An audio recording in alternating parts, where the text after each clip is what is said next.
என்னுடைய my greatest gratefulness is to have Raja sir in this team. ஏன்னா வந்து நார்மலாக வந்து மியூசிக் நான் ஜிவியோட ஒர்க் பண்ணியிருக்கேன், சந்தோஷோட ஒர்க் பண்ணியிருக்கேன். சந்தோஷ் ஒரு மாதிரி ஒர்க் பண்ணுவார், ஜிவி ஒரு மாதிரி ஒர்க் பண்ணுவார். ராஜா சார் வந்து செல்வி வெற்றிமாறன் நீங்கள் வந்து நாளைக்கு காலையில் 9 o'clock வந்துடுங்க, நான் 9:10 போனேன்னா ஒரு இந்தாங்க இது கேளுங்கன்னு 4 டியூன் ஆல்ரெடி பண்ணிட்டு இருப்பார். அந்த 10 minutes 4 டியூன் ரெடி பண்ணி வச்சிருப்பார் அவர். And is very punctual which is little என்ன சொல்கிறது, எனக்கு அவ்வளோ கன்வீனியன்ட் கிடையாது, அது கொஞ்சம் இன்கன்வீனியன்டாக எனக்கு.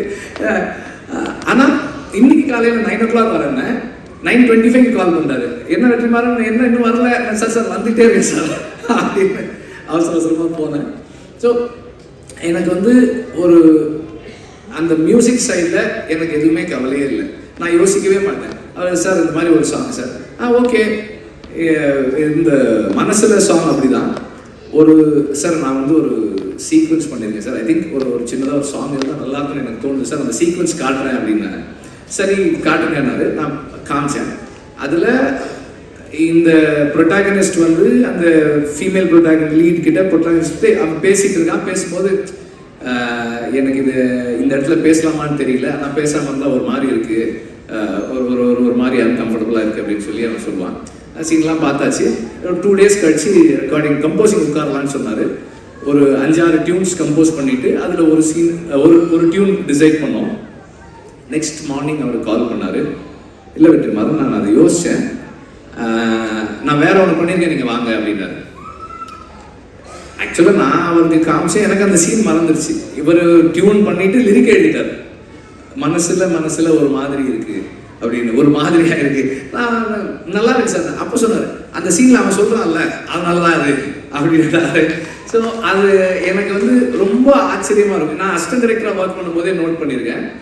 ராஜா சார் வந்து ரீல் ஒரு தடவை பார்ப்பாங்க, பார்த்துட்டு நோட்ஸ் எழுத போயிட்டு திரும்பி வந்து என்ஜினியர்கிட்ட சொல்லுவார், அந்த 24வது அடி 14th ஃப்ரேம்லேருந்து சிங்க் ஸ்டார்ட் பண்ணுங்கன்னு கரெக்டாக அங்கேருந்து வச்சு அந்த மியூசிக் கரெக்டாக இருக்கும், அந்த சேஞ்ச் ஓவர் கரெக்டாக இருக்கும். ஸோ அவ்வளோ மெமரியோட அவ்வளோ ஷார்ப்பாக ஒர்க் பண்ணுவார்.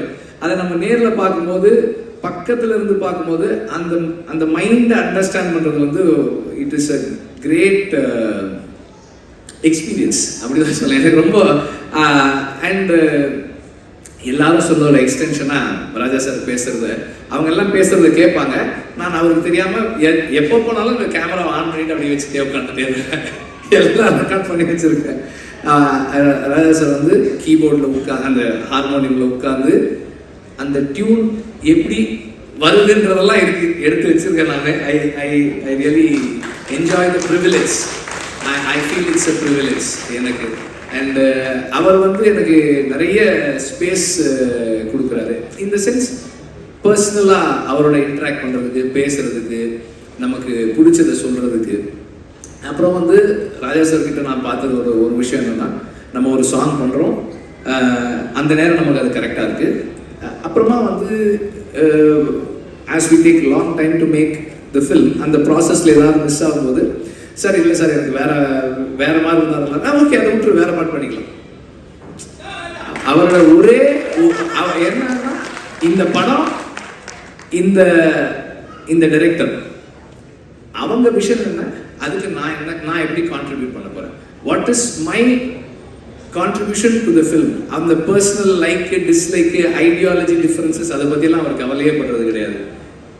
ஐ am here to do what you ask me to two.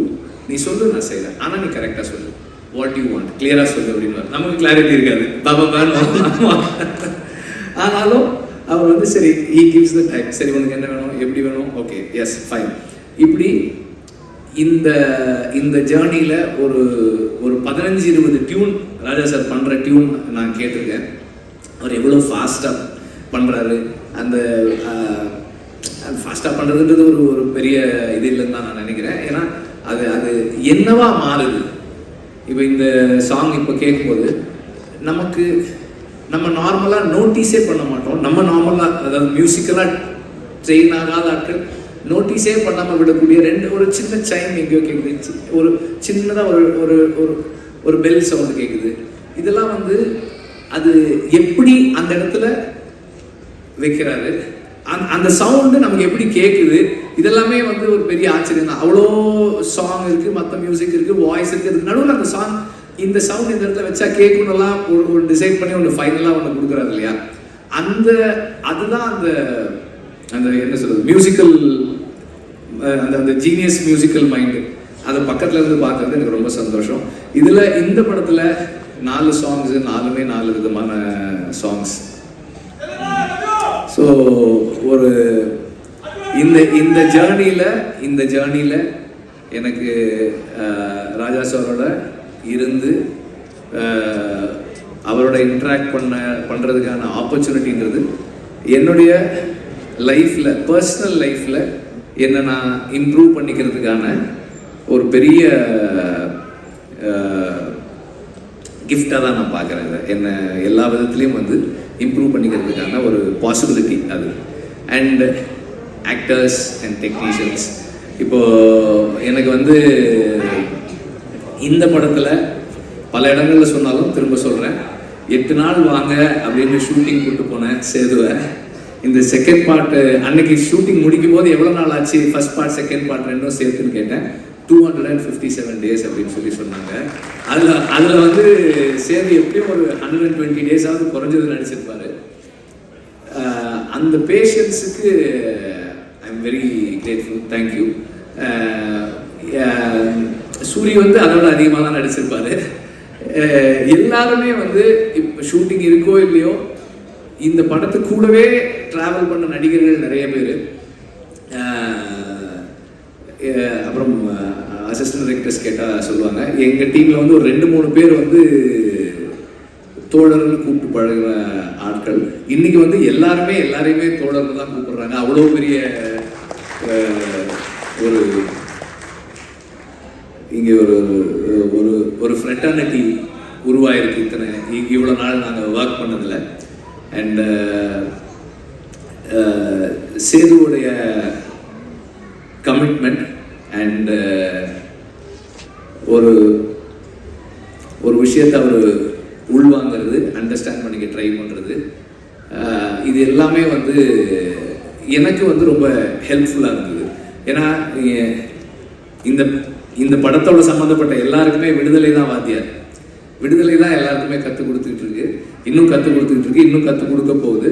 So நான் இந்த படத்துக்காக நிறைய பேரோட பேசி படித்து தெரிஞ்சுக்கிட்டு அதை எல்லாரோடையும் ஷேர் பண்ணும்போது எவ்வளவு அவங்க அதை உள்வாங்கிறாங்கன்றதை பொறுத்து தான் என்னோட லேர்னிங் என்னவா இருக்குன்னு என்னால் தெரிஞ்சுக்க முடியுது.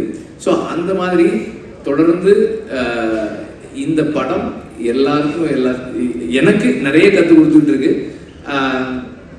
இன்னும் படம் ஃபைனல் ஸ்டேஜஸில் இருக்குது, முடிக்கிறதுக்காக ஒர்க் பண்ணிக்கிட்டு இருக்கோம்.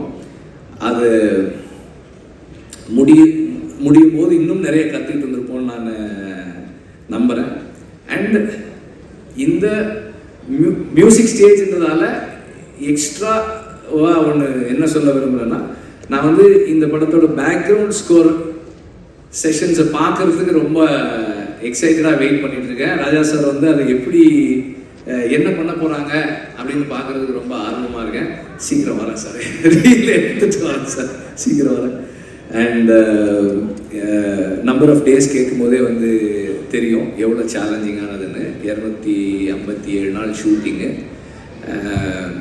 அதுவும் கூட அன்னைக்கு கூட எப்படி முடிச்சேன்னா வேற வழி இல்லை, அதனால ஷூட் பண்ணுறதை நிறுத்திக்கிறேன்னு நான் சொன்னேன் தவிர ஷூட்டிங்கை முடிக்கிறேன்னு சொல்லலை. ஏன்னா முடியல, இன்னும் கொஞ்சம் பாக்கி இருக்கு. பட் எனிவே இவ்வளோ நாள் எல்லாருக்கும் வெறும் டைம் மட்டும்தான், ப்ரொடியூசருக்கு டைமு, பணம், இன்ட்ரெஸ்ட் எல்லாமும் சேர்ந்துருக்கு.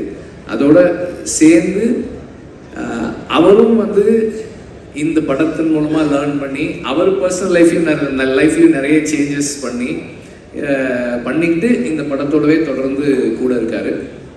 And last but not the least, I need to thank the family. என்னோட பசங்க பூந்தென்றல், கதிரவன் அண்ட் ஆர்த்தி, அப்புறம் அம்மா, அக்கா, அவங்க 2 பேர் இங்கே இருக்காங்க. அவங்களுக்கு அப்புறம் என்னுடைய all the friends. Again my team எல்லாருக்கும் என்னுடைய நன்றியை தெரிவிச்சுக்கிறேன். நீங்கள் எல்லாம் யாருமே பேசல மஞ்சு வாரியரை பற்றி. அவங்க இல்லாதனால நம்ம யாரும் பேசவே இல்லை.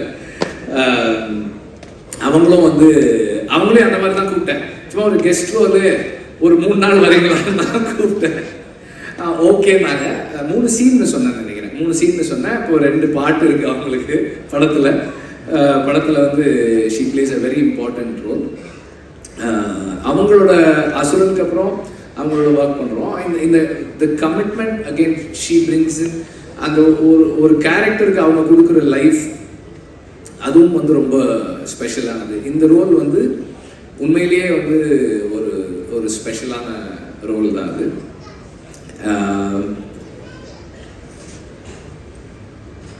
ஒரு படம் நல்லா வர்றதுக்கு அதெல்லாம் சொல்ல முடியாதுப்பா, என்னப்பா இது.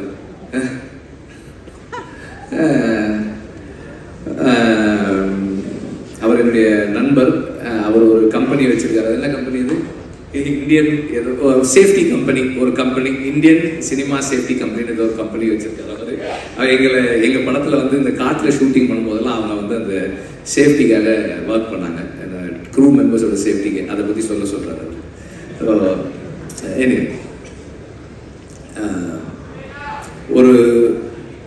ஒரு படம் ஒரு டீசெண்டான படமாக மாறுறதுக்கு அந்த டீம் தான் காரணம். அண்ட் அந்த டீமில் திரும்ப ரிப்பீட் பண்ணுறேன், assistant directors, assistant cameraman and art department assistant, managers, production assistants, எல்லாருமே அதில் இருக்கிறவங்க. அவங்களுடைய கமிட்மெண்ட் தான் அந்த படத்தை கம்ப்ளீட் பண்ணுது. ஸோ